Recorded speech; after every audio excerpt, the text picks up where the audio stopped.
Apakah tidak ada CCTV yang ditemukan di sepanjang perjalanan pada saat aksi kejar-kejaran yang dilakukan oleh para terpidana terhadap sepeda motornya Eki dan Vina?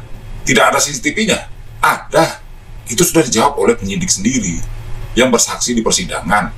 Tapi penyidik yang bersaksi di persidangan ini mengatakan dia tidak berhasil membuka CCTV tersebut. Waduh, anak TK saja bisa membuka CCTV, masa polisi yang berpangkat tidak bisa membuka CCTV? Nah, kalau memang CCTV tersebut tidak bisa dibuka, kenapa nggak dikirimkan ke Polda Jawa Barat? Atau ke Mabes Polri sekalian? Atau ke pabriknya? Ini adalah alasan klasik. Di mana yang terjadi sebenarnya tidak ada kejar-kejaran. Kejar-kejaran itu hanyalah hoaks, berita bohong. Bahwa pelaku itu yang sekarang sudah terpidana, itu adalah proses tukar kepala dari para pelaku yang sebetulnya orang lain. Lantas di mana kejadian yang sebenarnya? Tentu saja jika kita berpikir agak cermat sedikit, pastilah kejadian penganiayaan, pemerkosaan, dan pembunuhan tersebut di lokasi itu tidak ditemukan CCTV. Di mana lokasi itu? Nah, di sini saya tampilkan lokasi tempat ditemukannya Bu Vina dan Eki di jembatan layang flyover Talun. Saya akan menggunakan Google Street View pada lokasi ini. Saya akan ganti ke tanggal atau bulan yang mendekati. Di sini adalah November 2017.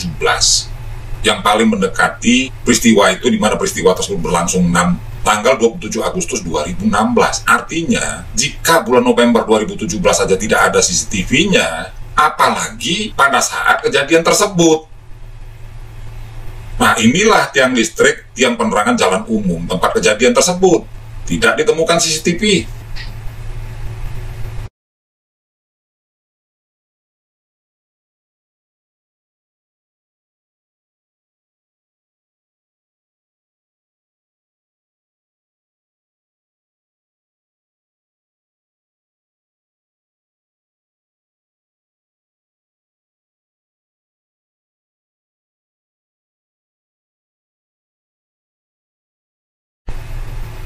Dalam kasus pembunuhan Brigadir Yosua Huta Barat, setidaknya ada 2 CCTV yang menampilkan adegan di luar. Salah satunya dari CCTV lapangan basket ini. Dari sinilah banyak informasi bahwa kejadian pembunuhan Yosua Huta Barat itu, penembakan tersebut tidak terdengar oleh warga. Itu kesaksian dari Pak RT yang mengatakan pada saat itu banyak petasan yang menyala karena peristiwa penembakan tersebut terjadi 2 hari sebelum Idul Adha atau Lebaran Kurban. Dan saya berhasil menangkap kertas-kertas yang jatuh berterbangan dari atas akibat dari ledakan petasan. Kita dengan mudah mendapatkan titik-titik CCTV yang banyak di kompleks ini.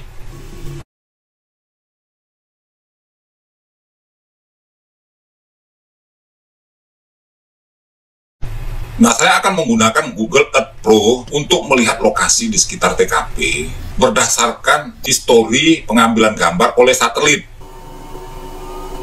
Nah, inilah TKP yang dicurigai tempat Vina dan Eki dianiaya dan Vina diperkosa pada saat itu. Saya akan mundurkan tanggal tahunnya.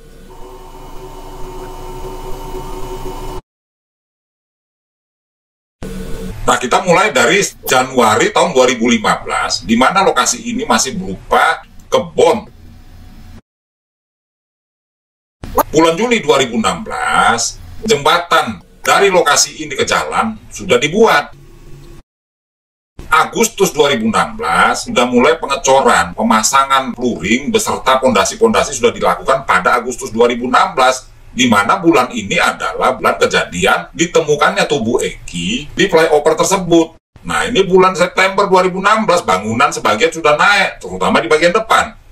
Dan bulan September 2016, seluruh gudang tersebut atapnya sudah terpasang termasuk dinding-dindingnya. Jadi di sini, jika kita melihat keterangan daripada saksi Taufik yang adalah petugas kepolisian unit laka di Polres Kota Cirebon pada saat itu yang memeriksa TKP, menemukan bahwasannya ditemukan adanya bekas semen di pelek motor depan dari sepeda motornya Eki. Ada yang mengatakan, oh itu bekas trotoar. Bagaimana mungkin bekas trotoar? Trotoar itu kan sudah mengering, campuran semen, split, dan pasir. Jika pelek bergesekan dengan trotoar tersebut, yang terjadi kan bukan bekas semen yang menempel, tetapi pelek tersebut akan tergores-gores, baret-baret. Begitu juga yang terjadi kepada trotoar tersebut. Belum lagi, ukuran pelek itu selalu lebih kecil, lebih pipih dibanding ukuran bannya. Harusnya kan bannya duluan yang kena, atau setidaknya bannya bocor. Tetapi, ini tidak. Ditemukan bekas semen, berarti ada adukan semen pada saat peristiwa penganiayaan tersebut. Oke, karena efek semen tersebut, saya akan lebih mengakuratkan lagi tampilan dari citra satelit yang pada potongan video sebelumnya. Di dalam video ini hanya menampilkan bulan dan tahun. Pada potongan video ini saya akan tampilkan tidak hanya bulan dan tahun, akan tetapi tanggal dan jamnya, supaya dugaan kuat terhadap adanya tempelan semen di pelek sepeda motor Eki semakin akurat. Apakah saat peristiwa pembunuhan tersebut di lokasi ini sedang apa? Apakah sedang ada pembangunan masif?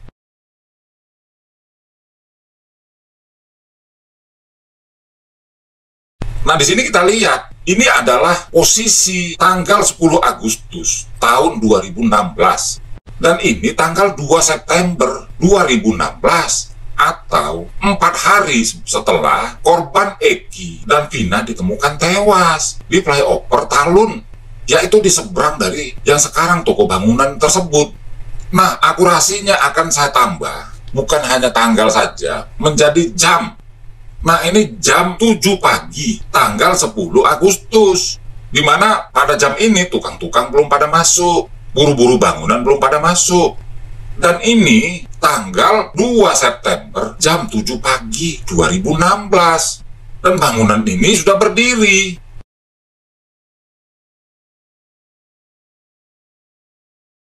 Artinya apa? Artinya, sejak 10 Agustus sampai tanggal 1 September, bukan tanggal 2 ya, karena ini diambil pada tanggal 2 September, terjadi pembangunan masif di lokasi ini. Lebih banyak kepada pondasi dan flooring dari gudangnya. Artinya ada tumpukan adukan semen yang tidak terpakai hingga selesainya pekerjaan pada tanggal 27 Agustus 2016. Dan ban sepeda motornya Eki melindas tumpukan bekas adukan semen tersebut. Inilah yang paling masuk akal, di mana Mel-Mel mengatakan, sebelum saya ke flyover Talun, sebelum sampai ke flyover Talun, saya parkirkan dulu di SMP 11. Lah kan lucu, mana mungkin di SMP 11 dia parkirkan? Apakah dia akan jalan kaki sejauh 1,2 km? Disinilah dia parkirkan sepeda motornya Mel-Mel. Dan dia melihat peristiwa tersebut secara jelas. Itu yang saya maksud. Mel-Mel ini berbohong, menutupi lokasi yang sebenarnya dengan mengganti kepala-kepala orang yang terlibat dalam proses pemerkosaan dan pembunuhan tersebut. Dan lokasi ini berada bersebelahan dengan jalan tol. Jalan tol, di mana di jalan tol ini pada saat itu tanggal 27 Agustus 2016 adalah waktu sibuk. Pertama, para pegawai swasta dan BUMN gajian di tanggal 25. Yang kedua, itu adalah weekend, sehingga arus kendaraan dari Jabotabek mengalir ke wilayah timur, ke Jawa Tengah, DIY, dan Jawa Timur. Jadi suasana di tol tersebut begitu bisingnya. Belum lagi jalanan basah karena hujan yang menyebabkan suara ban mobil begitu bising dan berisik. Di mana dengan kondisi biasa saja jarak antara lokasi ini ke kompleks sebelahnya begitu jauh, kemudian ke salah satu rumah yang hanya satu saja di pinggir tol ini, tidak mungkin suara di situ bisa sampai karena di rumah ini sudah sangat berisik suaranya akibat dari pergerakan kendaraan di jalan tol tersebut. Artinya kan korban itu bukannya tunawicara, tidak bisa bicara, bukan bisu, kedua-duanya pasti mereka berteriak-teriak toh. Seperti halnya apa yang terjadi di peristiwa penembakan Brigadir Yosua, di mana dia ditembak pada saat berbarengan dengan diledakkannya petasan, sehingga suara tembakan tersamarkan oleh suara petasan. Begitupun di sini, suara teriakan-teriakan daripada korban maupun teriakan-teriakan kemarahan daripada orang yang mengeksekusi korban tercover, tersamarkan oleh suara lalu lalang kendaraan, baik yang ke arah timur, ke arah Jawa Tengah dan Jawa Timur, maupun yang ke arah barat. Sehingga suara-suara tangisan rintihan korban tidak bisa didengar oleh masyarakat, jauhnya minta ampun. Dan lokasi ini bebas dengan CCTV, bebas sama sekali dari pantauan CCTV. Di mana pada saat itu pun dikatakan para saksi mata di sekitar kejadian maupun di jalan-jalan yang mestinya dilewati oleh rombongan pengejar, mereka menyaksikan bahwa suasana jalan pada saat itu sangat sepi. Lah kok terjadi kejar-kejaran? Nah kalau tidak terjadi kejar-kejaran, lantas di mana korban Eki dan Vina dieksekusi? Jadi saya menyimpulkan, inilah lokasi yang paling ideal, untuk menghabisi korban Eki dan Vina. Dan jika kita melihat kejadian ini dibandingkan dengan kesurupan bohong-bohongan daripada Linda, apa yang dikatakan Linda dalam kesurupan bohong-bohongan tersebut mendekati. Bukan berarti benar kesurupan si Linda tersebut. Bisa jadi Linda adalah bagian daripada orang yang menyaksikan Vina diperkosa, Eki dianiaya. Di dalam kesurupan tersebut, Linda mengatakan bukan diseret, tapi dipukul ke sepeda motor. Nah, kita melihat ada luka memar di pipinya Vina. Tangan Vina patah, dipukul pakai balok. Hasil otopsi menunjukkan bahwa tangan Vina patah. Terus Vina dibenturin ke aspal, kepala Vina dibenturin ke aspal. Lokasi ini dekat dengan TKP yang adalah aspal. Dan korban, baik Vina maupun Eki, tewas karena patah tengkorak dasar. Ini hasil visum yang dilakukan oleh dokter. Kepala Vina dipukul pakai balok. Pernyataan daripada Linda ini sesuai dengan hasil otopsi bahwa tulang tengkorak atas dari korban patah, artinya kepala bagian atas korban dipukul pakai balok. Jadi dari rangkaian peristiwa, termasuk dari keterangannya kesurupan Linda ini, saya membuat satu kronologi yang Anda boleh percaya, boleh tidak. Kira-kira bagaimana kejadian yang sebenarnya? Yang pertama, korban bersama seseorang berangkat dari SMA Negeri 4 Cirebon ke TKP, melewati jalan yang tidak ada CCTV di jalan tersebut. Ini jalannya. Beberapa saat setelah sampai di tanah kosong yang sedang dibangun ini, terjadilah keributan. Sebenarnya ini adalah perencanaan pembunuhan sebenarnya, yang sudah direncanakan jauh hari sebelumnya terhadap Eki. Nah, setelah keributan tersebut, Eki pun pergi meninggalkan lokasi secara tergesa-gesa. Mungkin dia sudah mulai ketakutan bersama dengan Vina. Dia melalui jalan ini. Belum sampai ke jembatan, dia disalib, dipotong, sesuai dengan keterangannya saksi Rana. Terjadilah perkelahian di sana dan dipisahkan oleh saksi Rana. Nah, setelah dipisahkan dan setelah saksi Rana pergi dari lokasi tersebut, kembali Eki disuruh kembali ke tanah kosong tersebut oleh teman-temannya yang lain. Maka Eki pun kembali bersama dengan Vina, sedangkan orang yang berkelahi dengan Eki standby di posisi ini. Sampai TKP penyiksaan pemerkosaan, Eki pun kembali mendapat penyiksaan bersama dengan Vina, di mana Eki sambil disiksa menyaksikan Vina diperkosa oleh para pelaku yang kata Linda 12 orang. Nah, setelah dilakukan hal tersebut, maka Eki disuruh pulang meninggalkan Vina di TKP itu. Dengan sempoyongan, Eki pun berangkat dari TKP tersebut melalui jalan ini dengan tujuan kemungkinan besar dia akan melaporkan kejadian ini di Polsek Talun yang jaraknya 450 meter dari TKP jembatan flyover. Saat dia mencapai titik di mana eksekusi terakhir akan dilakukan, maka sepeda motor yang tadinya menyalip sepeda motor dia menendang kendaraan Eki dari kiri, sehingga Eki terjatuh ke kanan. Maka syarat kecelakaan lalu lintas pun terpenuhi, yaitu luka lecet di tubuh korban beserta kerusakan lecet-lecet sedikit di bagian kanan sepeda motornya korban. Karena memang perkara ini akan diarahkan kepada laka lantas sebetulnya, bukan kepada perkara pembunuhan, tapi laka lantas. Dan pada saat yang sama, saat Eki berada di jalanan, kemudian dikuntit serta ditendang, Tubuh Vina pun dari lokasi penyiksaan dan perkosaan dibawa naik ke atas melalui jalan ini. Dan di saat Eki sudah terkapar akibat ditendang tersebut, selanjutnya kepala bagian belakang Eki dibenturkanlah ke aspal dalam posisi dia terlentang. Dan tubuh Vina ditempatkan berjarak sekian meter ke atas Suroto. Dan lagi-lagi tubuhnya Vina, kepalanya dibenturkan ke aspal sesuai dengan keterangan Linda di dalam kesurupan bohong-bohongannya Linda.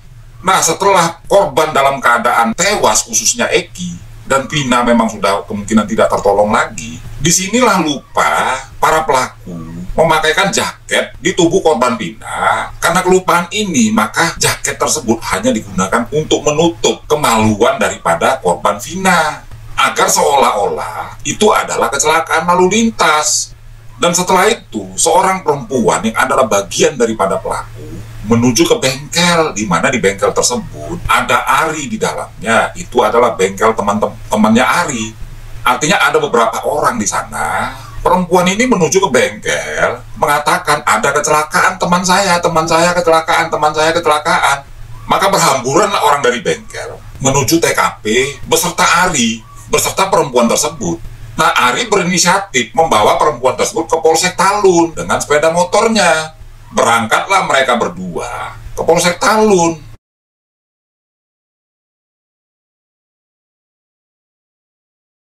Di polsek ini, perempuan tersebut melapor, bukan teriak, ada kecelakaan, bukan. Tapi melapor ada kecelakaan di jembatan flyover. Dan setelah melapor tersebut, Ari kembali ke TKP di flyover. Sedangkan perempuan yang saya katakanlah namanya Klepon, ikut bersama rombongan polisi dan banpol, di mana di dalam mobil sedan patroli tersebut ada Suroto sebagai banpol, ada Supardi sebagai kepala SPKT, dan Suja petugas piket. Ini keterangan Ari yang bisa Anda tonton, sumbernya berasal dari Kompas TV. Di sini saya kasih judul videonya dan di menit keberapa keterangan Ari tersebut kepada jurnalis Kompas TV tersebut, sehingga Anda bisa jelas.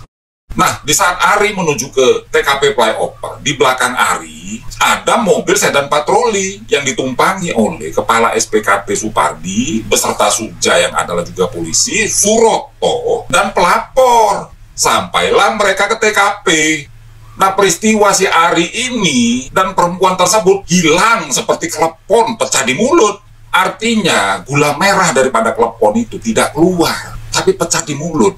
Andaikan si klepon ini, saksi pelapor ini dibuka sama Suroto, Supardi, dan Suja, tentu kejadiannya tidak seperti ini. Tidak ada korban salah tangkap. Itu yang saya maksud, Suroto harus bertanggung jawab. Karena perempuan ini mengatakan ada kecelakaan, berarti dia lihat proses kecelakaan tersebut.